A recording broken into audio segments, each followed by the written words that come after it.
Hi, I'm Vivek. Welcome to the AI and Era podcast. Before we deep dive into this podcast, let me set whole event.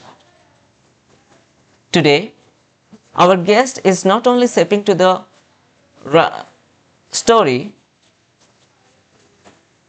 but he is rewriting how he told. He is an award-winning executive producer, TEDx speaker, and creative visionary leader in the big companies like Walt Disney, Universal Studios, and Electronic Arts Sports. So, which ideas has rippled across the industries? So let him in. Side of our podcast, Mr. Paul Osterhout. If you want to see our podcast without skipping, this is for you for educational purpose, learning purpose, and creative purpose. Thank you so much.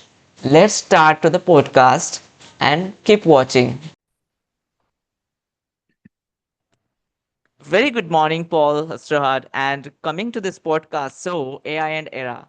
A really humble pleasure that you are coming to my show and doing a lot of effort in the previous episodes within the episodes of of creativity, purpose, and producers. How we can get the producers enthusiastic made intelligence to be creativity, so thank you so much for those two broadcasts so episodes, which is your very including part.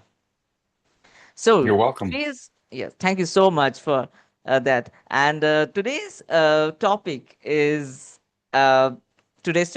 really good for us. Like why the people is traveling, and people are really eager for traveling, and for the purpose of traveling, we need. So today's topic is like checkpoint humanity crossing not just borders but cultures and values. So the checkpoint humanity. So mostly the humanity is spreading by the cultures and values. So when a human is going from a one place to the another place to for some many purpose like business, education, learning, and to spreading the relationship.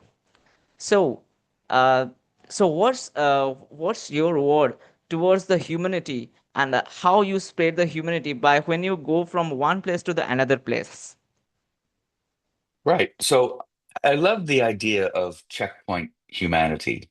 Yeah. Um, every time we cross a border, whether it's a geographic or cultural or personal, we're really crossing into a new understanding of what connects us. It's it's because borders aren't just lines on a map, right? They're invitations to empathy. And I've learned that when you travel with curiosity instead of certainty, every checkpoint becomes a mirror rather than a wall. We understand ourselves better by seeing how other people view us. And so I think that's really important. Um, I wish my wish is I wish more people would travel because you really start to understand that it's a very small world and we have very, very similar aspirations and goals and we want similar things. And so that's for me, that's it's a very important concept.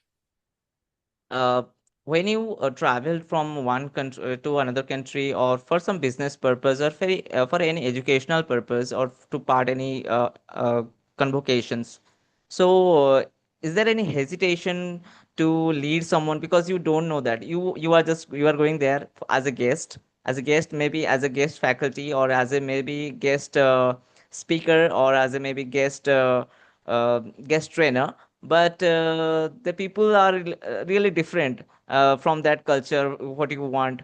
But when you go there, and what's your motivation, like yes, that country people, or maybe that purpose of people, maybe that the object is very different, how you handle that? Well, I mean, I try to become a listener first. Mm-hmm. I try to understand what it motivates the culture I'm going to. I try to understand them. Um, it leads to universal insight, I think, if we listen more, especially when we Mhm. go to different cultures, because you grew up different than I did, and I want to be, again, I'm going to go back to the word be more curious than Yes. more certain. Have an open mind about the cultures you're going to. Be respectful as well, because what may be acceptable in my culture is not going to be acceptable in your culture. Yes. So try to understand, try to go where you're going. I don't like to stick out like a sore thumb. I like to just kind of be part of the culture I'm going to as much as I can. Obviously, I'm not going to become Indian if I go to India. But I try to understand your motivations and what drives you and what makes you happy and what makes you sad and all the emotions that you would go through as a person from India. And so the more that I think that we can understand those motivations and understand those emotions from different cultures. I think the learnings and the accepting of different cultures will become much easier. Okay. So every country's culture is so different, and when you go there, its motivation is that how to control the people to just for solution and to and their behavior, what they want actually, and after that you according to that your act as per the work. uh, and I appreciate with your answer. I really appreciate with your answer. So so according to your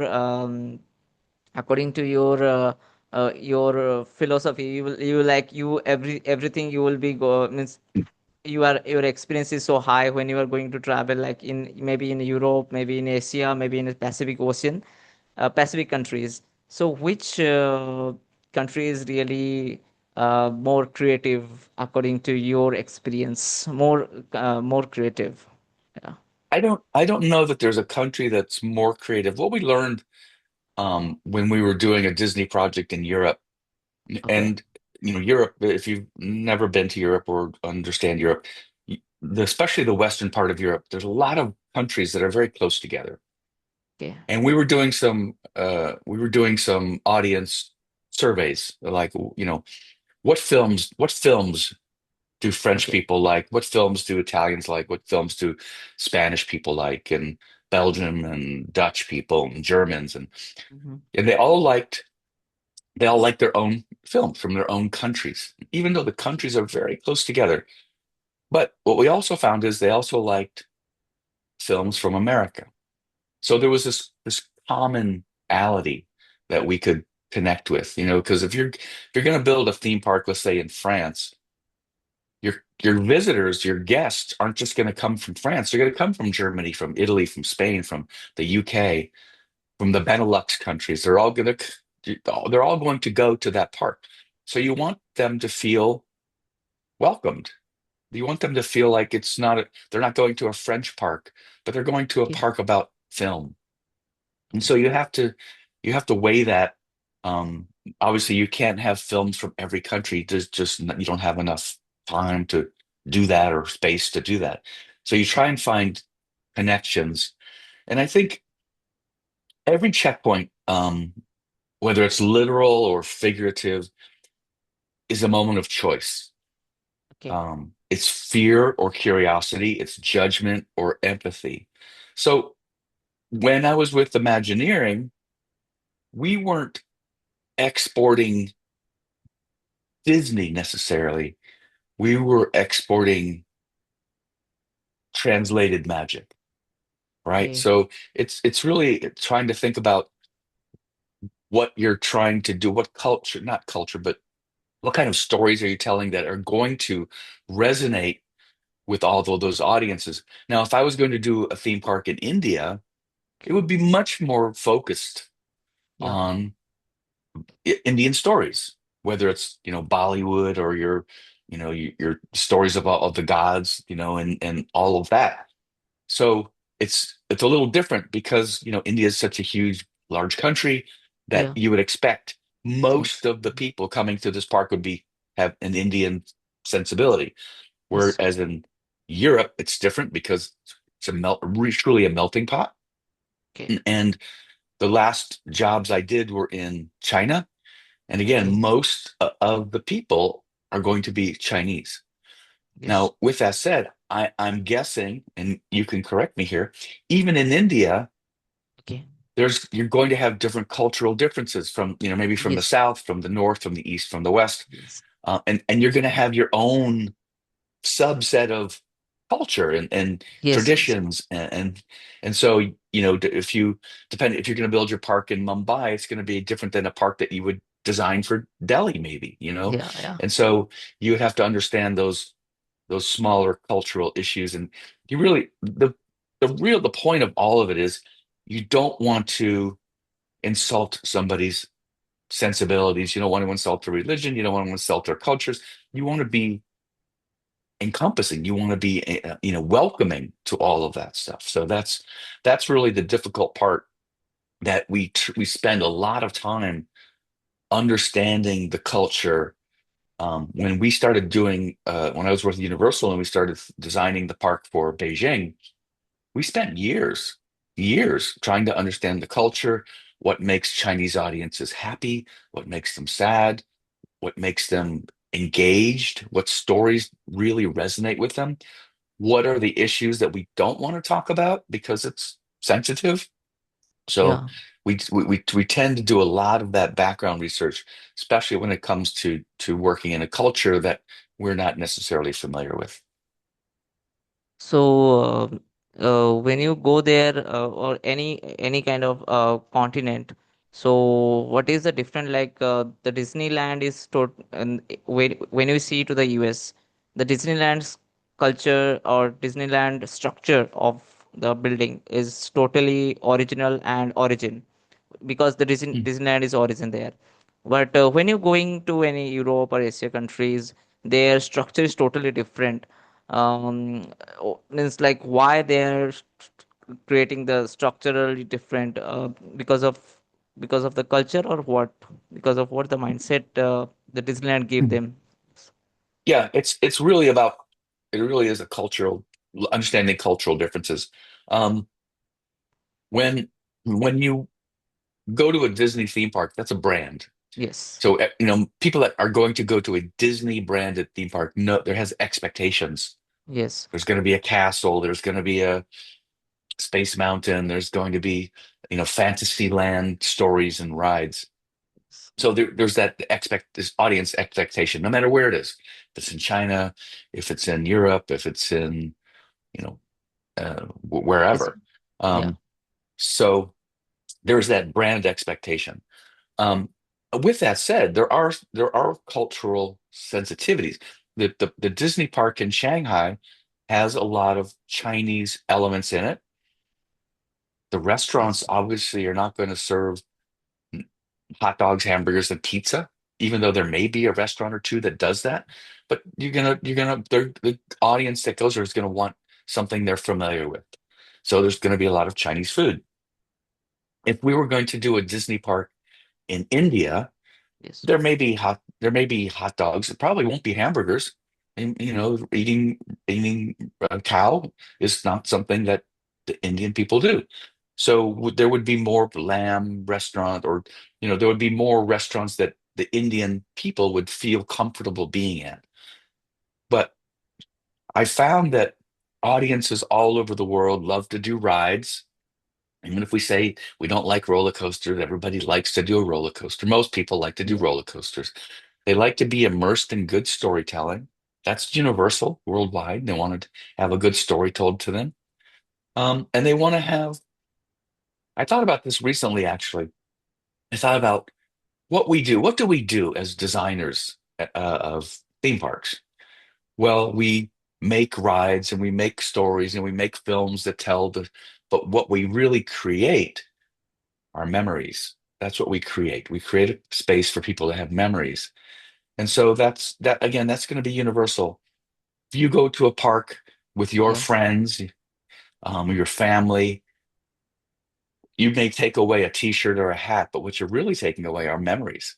Things that long after that hat or t-shirt are lost, you're still going to have those memories of being with your mates, your friends, and your Yes. family, right? So that's really what we create. We create memories. So, and that's a universal concept. Everybody around the world has that desire to be entertained with their own stories.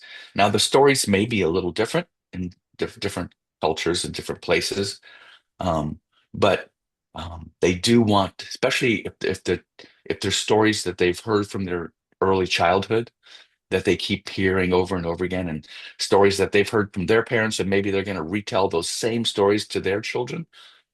To see those stories brought to life are exactly what we want to do.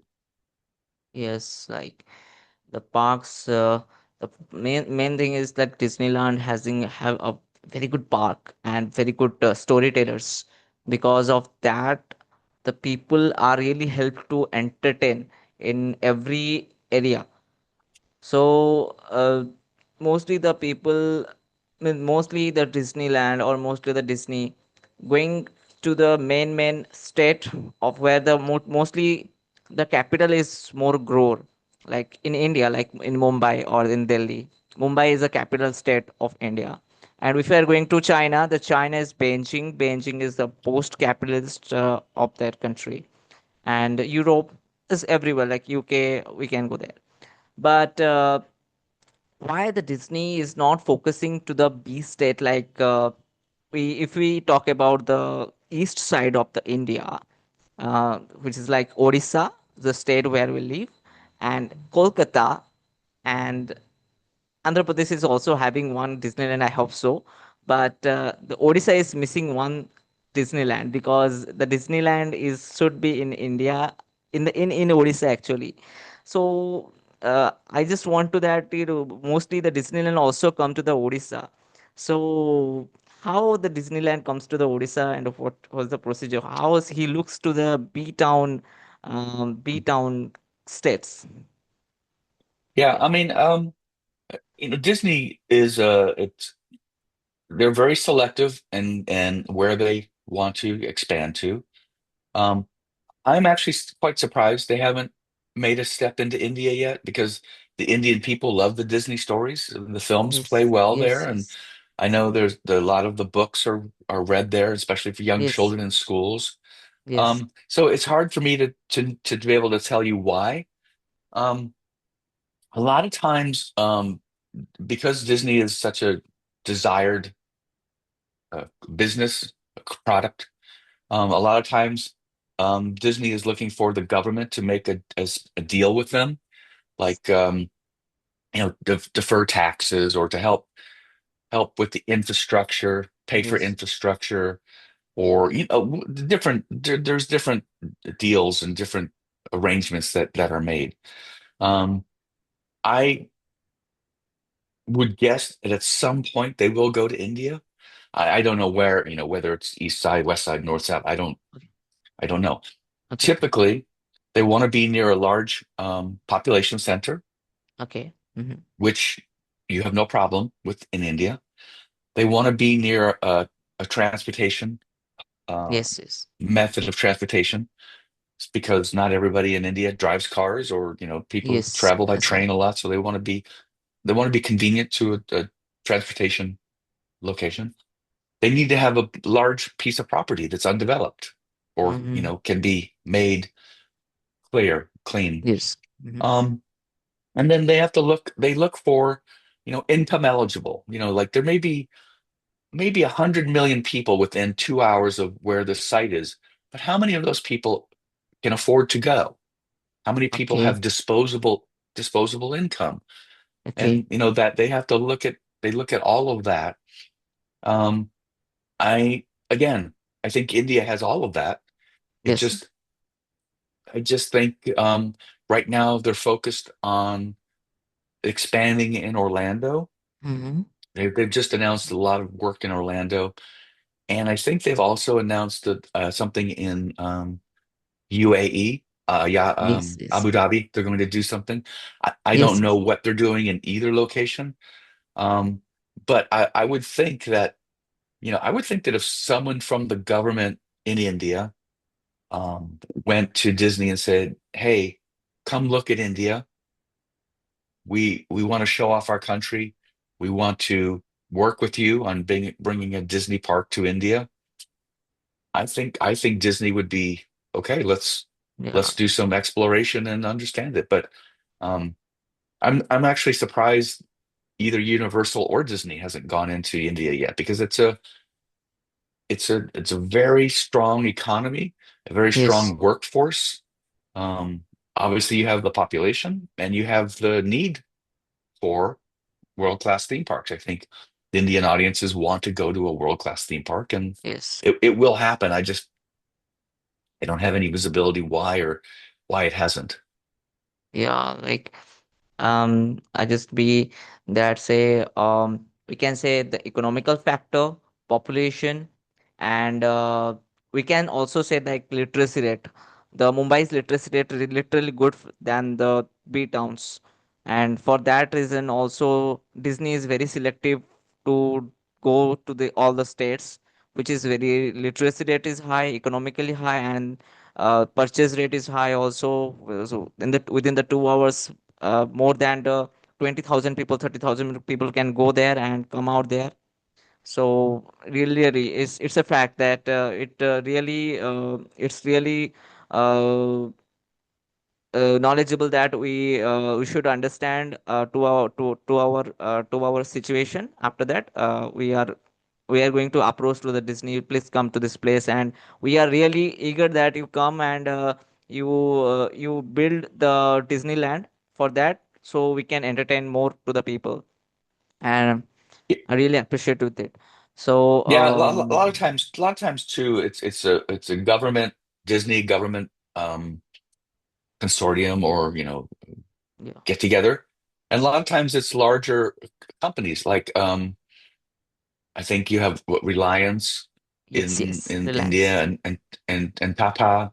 I think yes, I'm trying to remember. So those big companies come together to create a consortium yes, to help finance the park that even makes it more mm, desirable for Disney. So, I think it will happen. I just don't know. yes, yes. 'Cause I think Disney and Reliance actually have quite a strong connection now, Yes, I yes. Disney believe. Plus Hotstar. Yes.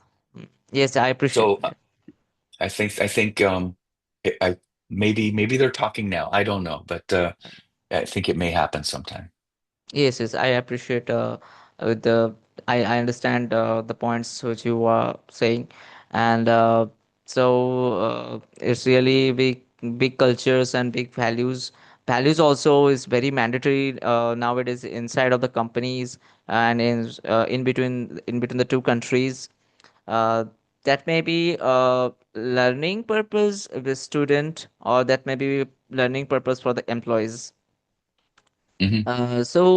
Which country as as a question is like that? Ki employees are really enthusiasts in Disneyland. Hmm. I Hmm. know that, and I see everyone is really happy because to sharing happiness Hmm. inside of Hmm. this. That may be to building the characters of animation, to building the theme parks, to building the movies of the Disney. Hmm. The culture is form of the character. It's like when we build some characters of an animation movie, it really look towards the culture. So mostly Disney, which really inspired from which culture to makes the characters. Uh, could you tell about this, like how the I mean, how the Disney uh, understand the culture and do the characters? So, are you talking about the animated characters, Yes, yes, or are you anime talking about character yeah? or movie characters. Yes, maybe. Yeah. So the first thing that Disney always looks at before they think about the characters or the style or anything is is the story. Okay. Is the story going to resonate with the audience? And everything that Disney does, theatrical, the films, the theme parks, the books, everything. What's the story? Are we telling a great story? So that's where everything starts. After that, they say, okay, what tools or what are the things we need to tell this story in the best way? Yes. Well, we need to have strong characters. We need to have a good dialogue. We need to have interesting setting. Um, and so that's how it all gets built. Um, so the characters have to, everything falls back to the story. Okay. So if you have a character that's funny, the character may have a funny look or funny facial features, or because Yes. especially in film, not everything is told through dialogue. It's through expression and movement, and a character can do so much without saying anything, just by the look on their face or their expression. And so as they start to develop these characters, if a character doesn't have a lot of dialogue but has a lot of pushes the story along through their emotions or through their facial features or their body language, then that character will be designed in a way that allows that character to express those things. Um, and again, it all goes back to story. And that so then once that is figured out, and then they direct the film, and then they get the music and everything, and works all together. Then what happens is if that film is really successful and really resonates with audiences, then the theme park people will take it and go like, okay, because a movie will go out. Maybe it's out in the movie theaters for a month, 2 months, whatever, and maybe it goes onto the Disney Channel or goes into video or whatever. But really, what the theme park people want to do is to give a place for that story to live forever. So whether it's Frozen or whether it's Moana or Uh-huh. whether it's the Bayou or whatever, the theme Yeah. park people want to create a space or create an attraction where that story is always going to be there. So if you love the story of Frozen, if you love the film, well, then you can go to the parks and always experience that again and again.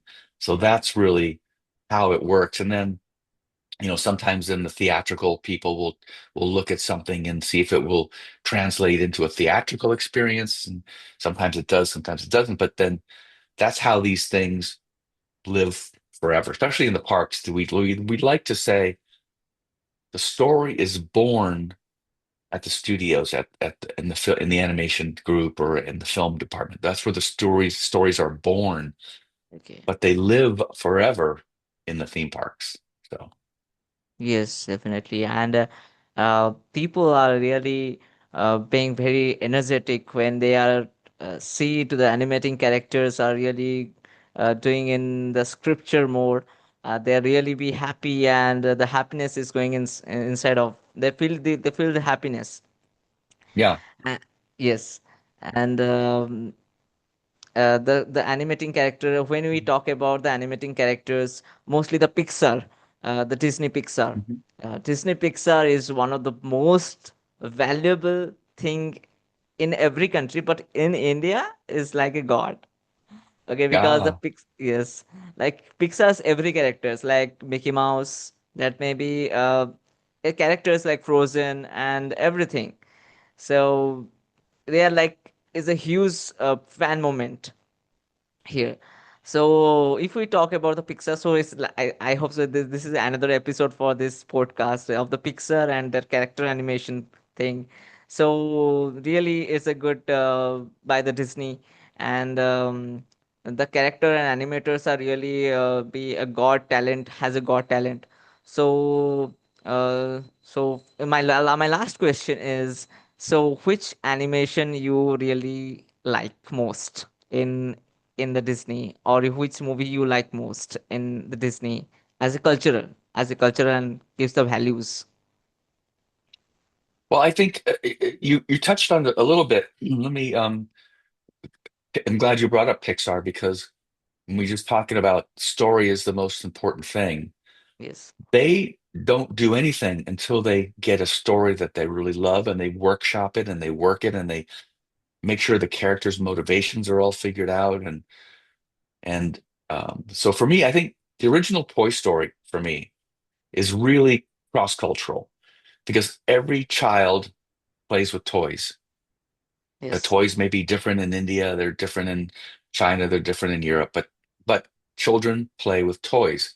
And Yes. so this idea that when we're not around, those toys have their own life, I think is fun and interesting and inspires, is very inspirational. Um, and they're, especially with the original Toy Story, it becomes these two characters who start off the story, the film, not really liking each other. Okay. But at some point, they have to rely on each other to be successful. And I think Yes. that's a universal story, um, told different ways, but the idea that you don't judge a book by its cover, Yes. Yes. you have to rely on your friends and the people around you. And eventually, of course, there's a very happy ending at the end. And it's very heartwarming and it's very, I mean, everything about that movie was almost perfect. The music, the animation, the voice casting, the voice performances, of course, the animation, and it's all so well put together. I mean, that's one of those films that I could watch over and over again. Um, Yes. the comedy, it wasn't Yes. just funny just to be funny. It was funny because of the situations the characters were in, and it just made it funny. It made it more natural. And so for me, Toy Story, um, the original Toy Story is one of my favorites, even though I really do love the traditional hand-drawn animation from Yes. the Disney studios, and if I had to pick one of those, maybe it's going to be, maybe Sleeping Beauty, Yes. because it had this very dark side to it, and it was very theatrical and operatic almost, Yes. and so Sleeping Beauty, of course, was one of those films that was very impactful as well. There's, my gosh, how do you pick one? Yeah. I don't know. I don't know how you pick one, but we'll leave it with those two for now. Yeah, really. Because when I remember when I was in my childhood, I really like this Toy Story. Toy Story 1, Toy Story 2 is coming in the Disney Channel, and I always be watch out with my eyes.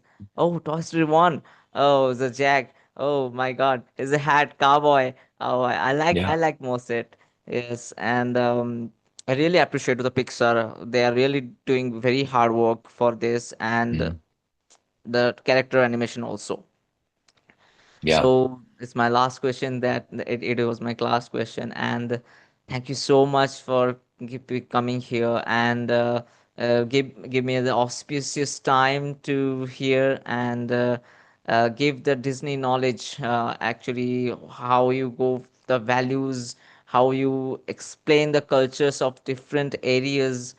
Thank you so much. Thank you so much. I appreciated all the work. Thank you so much. So I you're welcome. Thank you for inviting me again. Yes, thank you so much for it. All right.